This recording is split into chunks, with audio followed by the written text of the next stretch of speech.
warahmatullahi wabarakatuh. Selamat pagi anak-anak. Sebelum kita mulai pelajaran di pagi ini, marilah kita berdoa dulu. Al-Fatihah.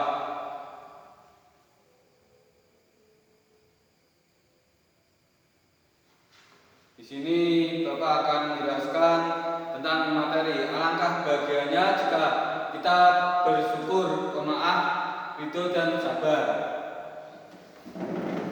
Pengertian syukur. Ada yang tahu pengertian syukur? Syukur adalah berterima kasih kepada Allah Subhanahu wa taala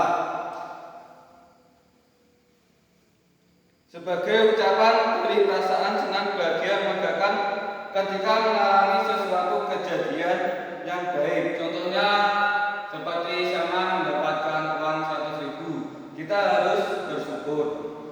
Bentuk-bentuk syukur. Syukur dibagi menjadi 3. Syukur dibagi menjadi 3. Syukur bersyukur fil qalbi.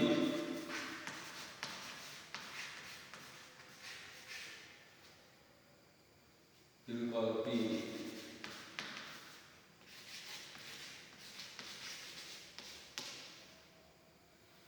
Bersyukur bil qalbi atau bersyukur dengan hati, yaitu meyakini dengan sepenuh hati bahwa segala nikmat yang sudah diperoleh adalah sebaik nikmat secukup-cukup, nikmat yang dianugerahkan Allah Subhanahu wa taala kita.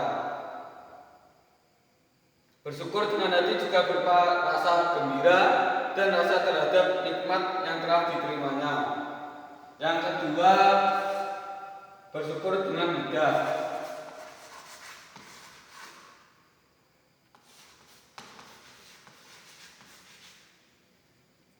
Yaitu menangkap rasa syukur atas segala nikmat yang Allah berikan dengan kalimat hamdalah atau ucapan terima kasih. Misalnya doa setelah makan, doa bangun tidur, doa selesai buang hajat. Yang ketiga, bersyukur dengan amal perbuatannya. Amal perbuatannya.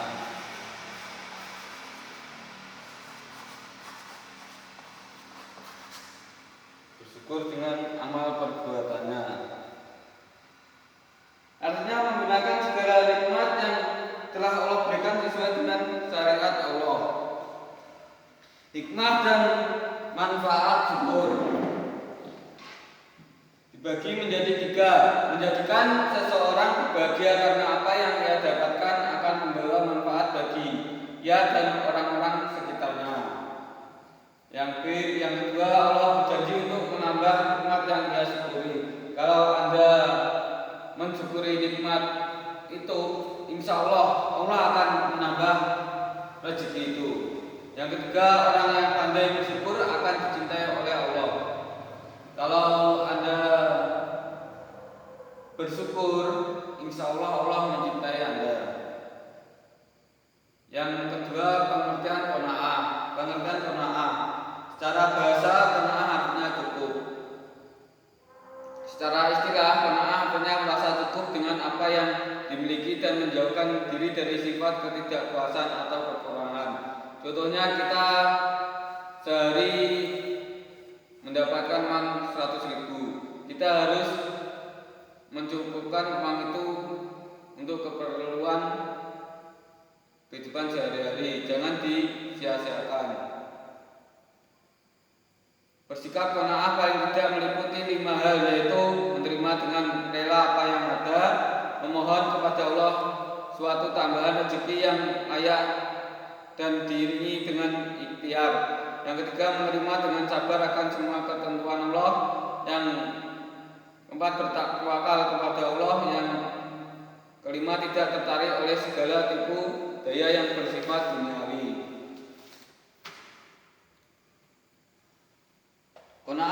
atas merupakan suatu kekayaan bagi umat Islam yang sangat hakiki. Yang ketiga, ridho. Pengertian ridho. Ridho berasal dari bahasa Arab Rodia.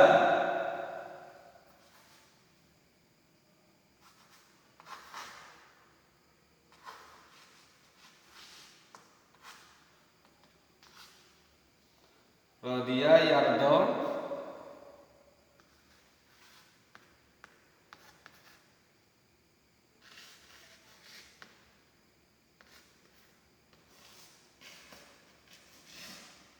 Ridon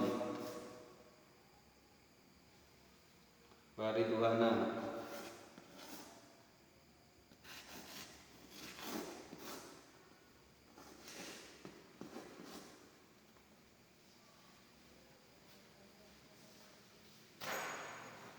Yang telah terserat di dalam bahasa Indonesia, yang dalam Kamus Besar Bahasa Indonesia kata tersebut diartikan rela, suka, senang hati.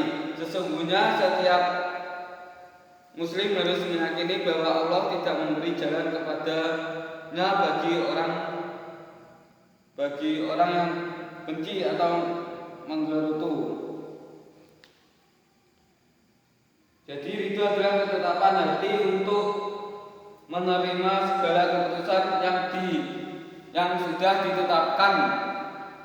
Ridho merupakan akhir dari semua keinginan dan harapan yang baik dimanapun hamba berada. Tidak mencari atau memikirkan sesuatu yang lain kecuali menerima apa yang ada. Tidak meminta tambahan sesuatu yang sudah ada, dan tidak meminta seseorang yang diinginkan saja, tetapi menerima segala sesuatu yang telah ada ataupun yang terjadi.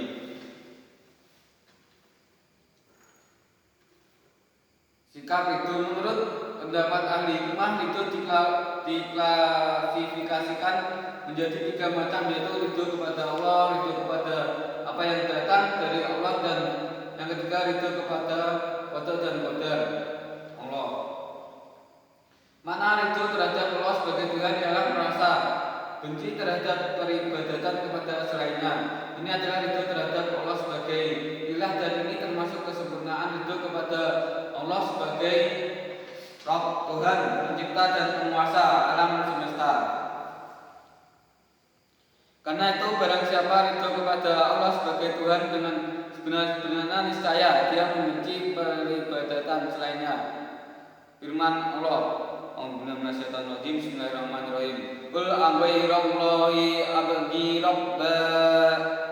rabban wa huwa rabbu kulli syai'. Katakanlah, apakah aku akan mencari Tuhan selain Allah padahal Dia adalah Tuhan bagi segala sesuatu. Yang kedua, manusia harus ridho dengan apa yang datang dari Allah, baik dalam bentuk perintah maupun larangan. Walaupun perintah atau larangan itu memberatkan hatinya, tidak sesuai keinginannya, walaupun tidak sesuai dengan kebiasaan di masyarakat, ia harus patuh dan taat kepada semua yang datang dari Allah.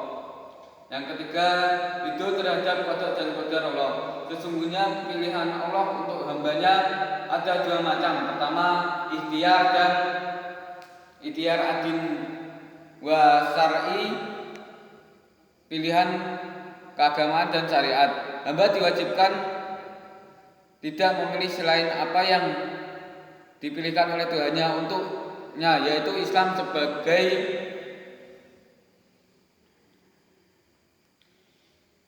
agama. Pilihan hamba dipilihkan oleh Tuhannya untuknya, yaitu Islam sebagai agama. Pilihan hamba yang bertentangan dengan ketetapan agama dan syar'i itu meniadakan. Yang bertentangan dengan ketetapan agama syar'i itu menyediakan keimanan dan meniadakan keridhaannya kepada Allah sebagai Tuhan. Yang D, sabar. Materi selanjutnya sabar. Sabar, tabah adalah tahan menderita untuk menghadapi yang tidak disenangi dengan penuh ridho dan menyerahkan diri kepada Allah Subhanahu wa taala. Sabar adalah kemampuan menahan diri dikala ada godaan untuk tidak marah atau tidak pasrah. Orang-orang yang sabar tabah dalam Bagai keadaan akan tetap tenang, selalu ingat Allah dan berserah diri kepadanya. Contohnya sabar. Sabar contohnya yaitu ketika Saman putus sama pacarnya Saman, kamu harus bersabar, jangan marah-marah. Kalau marah itu tandanya kamu tidak bersabar. Sekian dari materi Bapak hari ini, kurang lebihnya saya minta maaf yang sebesar-besarnya. Wassalamualaikum warahmatullahi wabarakatuh.